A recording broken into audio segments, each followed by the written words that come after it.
What if I told you that just one single hour a day could completely change your life? Not a year, not a decade, just 1 hour.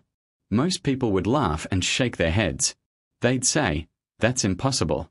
You can't build success in an hour." But let me challenge that thinking. Because success is never about the amount of time you have, it's about what you do with the time you've got. Think about it. Every one of us is given 24 hours a day. Rich or poor, young or old, it doesn't matter. We all have the same clock. The only difference is how we choose to use it. Most people spend their extra hours scrolling social media, watching endless videos, or complaining about their situation. But the ones who rise above, the ones who create freedom, are the ones who invest at least 1 hour a day into building themselves. Now, here's the secret. Success doesn't come from giant leaps. It comes from small, consistent steps. Imagine if you spent 1 hour a day learning a new skill, let's say public speaking, writing, or investing. That's 7 hours a week. In a month, it's about 30 hours. In a year, over 350 hours. That's like taking a college course on your own terms, every year, without paying tuition. Do you see how powerful that is? But here's the problem. Most people say, "I don't have the time." Really? Let's be honest. How much time do you spend each day watching TV, scrolling through Instagram, or gossiping with friends? The truth is, people don't lack time, they lack priorities. The wealthiest and most successful people in the world don't have more hours than you. They simply decide to value their time differently. Let me give you an example. Imagine two friends, both working the same job, earning the same paycheck. Friend A finishes work, goes home, eats dinner, watches TV, and scrolls until bedtime. Friend B finishes work, eats dinner, and then spends 1 hour reading about investing, taking an online course, or practicing a skill. At first, there's no visible difference. But give it a year, 2 years, 5 years. Friend A stays in the same place. Friend B now has knowledge, skills, and opportunities that completely change his life. 1 hour a day created an entirely different future. Here's what I want you to understand. Success isn't built in one day. It's built daily. One disciplined hour a day compounds like interest in a bank account. It may look small at first, but over time, the growth is unstoppable. The question is, will you spend that hour building or wasting? Now, I'm not saying you need to sacrifice sleep or quit your job tomorrow. What I'm saying is, find your hour. It might be early in the morning, before the world wakes up. It might be late at night, when the house is quiet. But make it yours. Protect it fiercely. Because that 1 hour will become the seed that grows into freedom, wealth, and purpose. So as we begin this journey, I challenge you to stop saying, "I don't have time." Start asking, "What will I do with the time I've been given?" Because the truth is, you do have time. The question is whether you'll use it to build your future or waste it on distractions. This is where transformation begins, with 1 single hour. And in the next part, we'll go deeper. We'll explore a hidden financial law that schools never taught you, but the wealthy know very well. It's the principle that separates working for money from making money work for you. Most people spend their entire lives working for money, but very few ever learn how to make money work for them. And that's the hidden financial law that separates the majority from the wealthy minority. Think about what school taught you. Work hard, get good grades, find a stable job, and trade your time for a paycheck. Sounds simple, right? But here's the problem. If you stop working, the money stops flowing. And as long as your income is tied to your hours, you'll always be stuck in the cycle of trading time for money. Let me ask you this. Who's really free?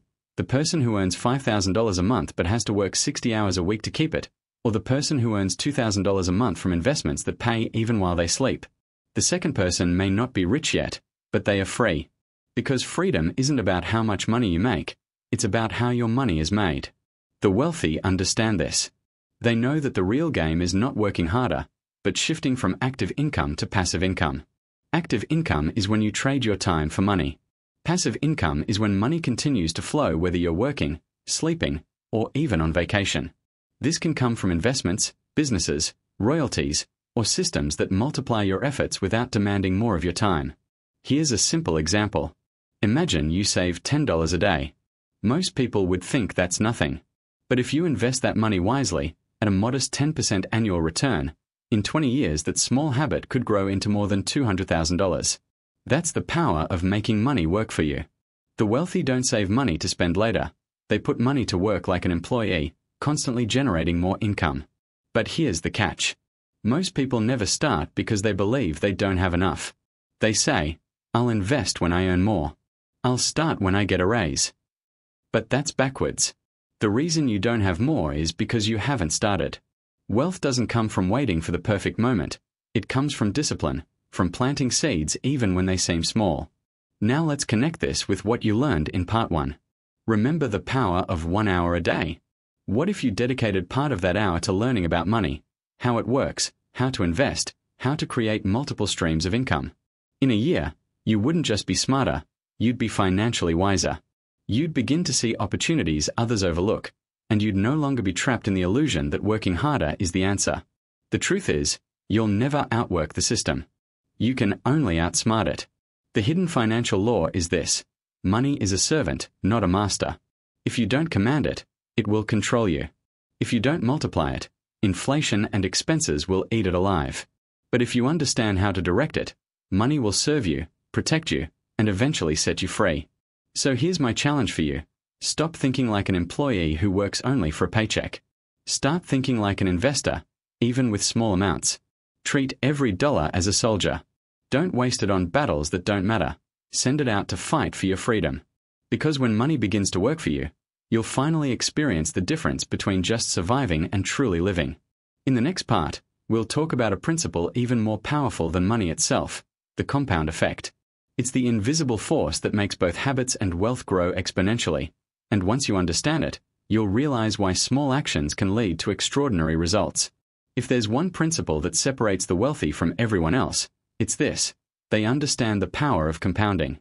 Compounding is not just a financial formula, it's a law of life. Small actions, repeated consistently over time, produce results that seem impossible in the beginning. Albert Einstein famously called compounding the eighth wonder of the world. Why? Because it has the power to transform something small into something massive, simply by giving it time to grow. Let's look at money first. If you invest $1,000 at 10% annual growth, in the first year you only earn $100. That doesn't seem impressive. But leave it untouched, and in 10 years, it becomes $2,600. In 20 years, $6,700. In 30 years, $17,400. By year 40, it's over $45,000. That's not from adding more money. That's from allowing time and discipline to do the heavy lifting. Here's the secret. Compounding doesn't just apply to money. It applies to habits, skills, relationships, and even your mindset. Reading 10 pages of a book each day may not seem like much, but over a year, that's 3,650 pages, around 15 to 20 books. Do that for 5 years, and you've read 100 books. Imagine the knowledge, the ideas, the insights you'll gain, not because you made a giant leap one day, but because you made small, consistent steps every day. But here's where most people fail. They underestimate the long-term power of small actions and overestimate the impact of big, dramatic efforts.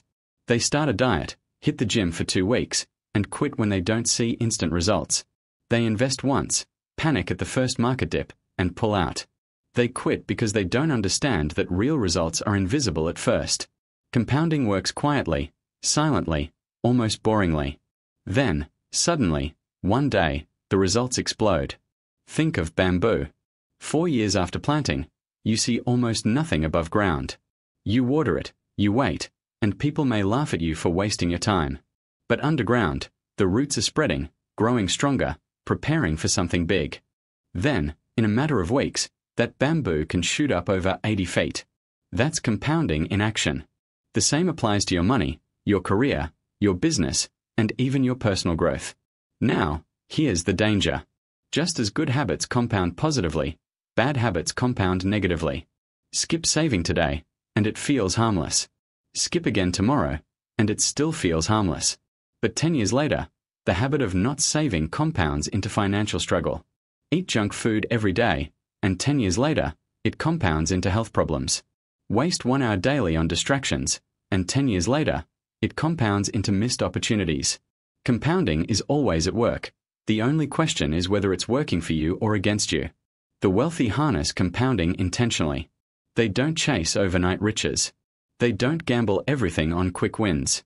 They create systems that grow over time, investments that produce dividends, businesses that scale, skills that deepen. They understand that the greatest power is not in intensity, but in consistency. So how do you apply this law to your life? Start small.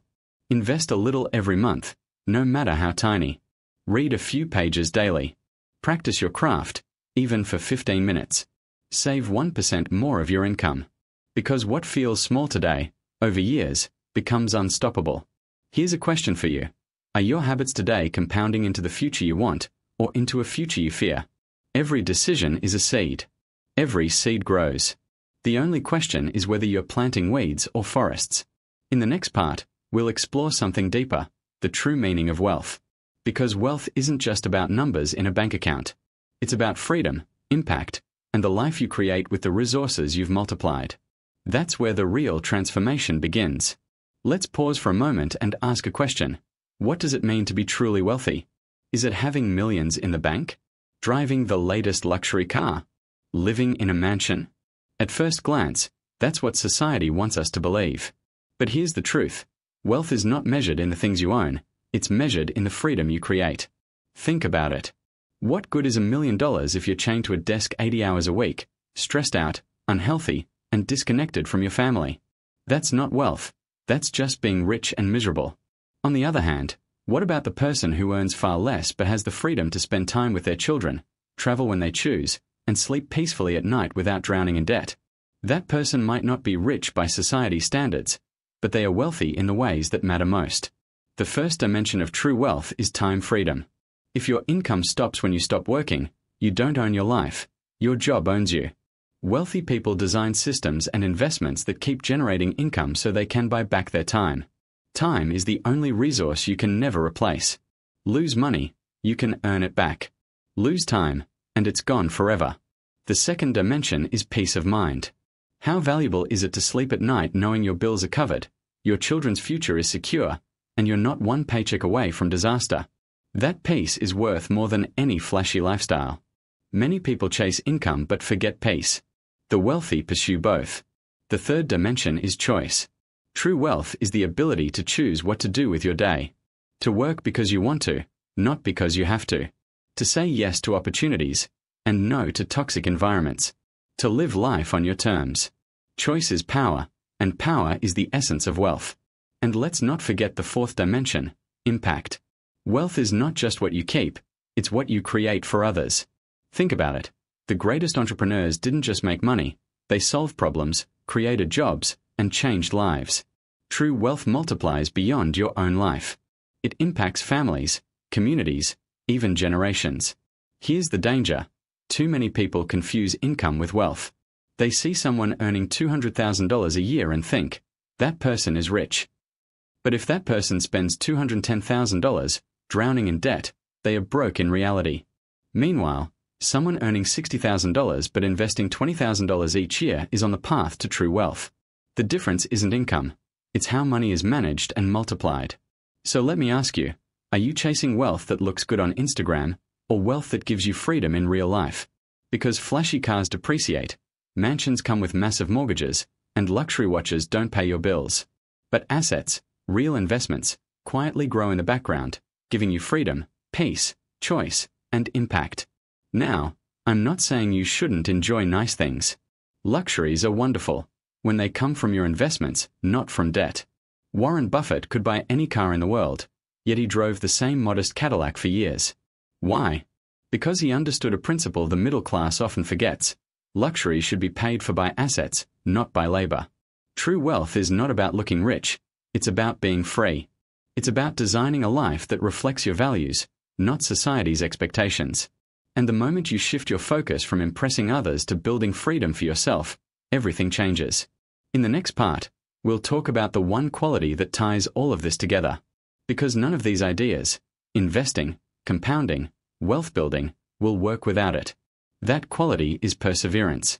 The ability to stay disciplined and committed long enough to let the invisible forces of growth work in your favor. That's where the final transformation happens. We've talked about the hidden financial law, the power of compounding, and the true meaning of wealth. But here's the truth. None of it matters without perseverance. Perseverance is the glue that holds all other principles together. It's the ability to keep going when results aren't visible, when progress feels slow, and when the temptation to quit is screaming in your ear. Think about a farmer. He plants seeds in the ground, waters them, and waits. 4 weeks, nothing happens. If he loses faith and stops watering, the crops die before they ever break the soil. But if he perseveres, if he trusts the process, eventually the harvest comes. Building wealth works the same way. You plant financial seeds through saving, investing, and learning. At first, it looks like nothing is changing. But if you stay the course, the harvest will arrive, and it will be far greater than the effort you put in. The problem is, most people give up too soon. They invest for a year, then stop because the returns feel too small. They start a side business, but quit after 6 months when it doesn't explode overnight. They read a book, attend a seminar, get excited for a week, and then return to old habits. That's not failure, it's a lack of perseverance. And without perseverance, the law of compounding can't work its magic. Here's a simple truth: success doesn't come to the fastest, it comes to the most consistent. Wealthy people aren't always the smartest or the most talented. They're simply the ones who stayed in the game long enough to let their efforts multiply. They showed up every day, even when motivation faded. They kept learning, investing, and improving, even when others quit. Let me give you a picture. Imagine 2 people running a marathon. One starts strong, sprinting the first mile, but runs out of breath and quits by mile 5. The other runs slowly but steadily, mile after mile, until they cross the finish line. Who wins? Not the fastest starter, the one who persevered. Wealth is a marathon, not a sprint. Now let's talk about setbacks. Because here's the reality: you will fail. You will make bad investments, lose money, make mistakes, and face challenges. Perseverance isn't about avoiding failure. It's about learning from it, adjusting, and continuing forward. Every wealthy person has stories of failure, but what separates them is they didn't stop. They saw failure as tuition, the price of learning, on their way to success. So how do you build perseverance? First, set a long-term vision that excites you. If your goal is just to pay bills, you'll quit when things get hard. But if your vision is to create freedom for your family, to build generational wealth, to live life on your terms, that vision will fuel you through obstacles. Second, build systems, not just motivation. Automate your savings. Schedule your learning. Create accountability. Motivation fades, but systems keep you moving. Third, celebrate small wins. Every step forward is proof that you are on the right path. Here's the truth I want you to remember: wealth is not built in days, but in decades. It's not about big leaps, but small, consistent steps. It's not about luck, but discipline. And perseverance is the bridge between where you are now and where you want to be. So let me leave you with this challenge. Ask yourself, are you willing to persevere long enough to let your money, habits, and choices compound into the future you dream of? Because if you are, freedom isn't just possible, it's inevitable. If this message has spoken to you, here's what I want you to do. Comment below with the phrase, "I will persevere until my money works for me." When I see your comment, I'll know you're serious, and I'll give you a heart. And if you found value today, support the channel by liking this video, subscribing, and turning on the notification bell. It takes just a second, but it helps us continue sharing life-changing ideas with you every week. Remember, business feeds you today, investments feed you tomorrow, but perseverance carries you through to freedom. Now the choice is yours. Will you quit when it gets hard, or will you persevere until the harvest comes?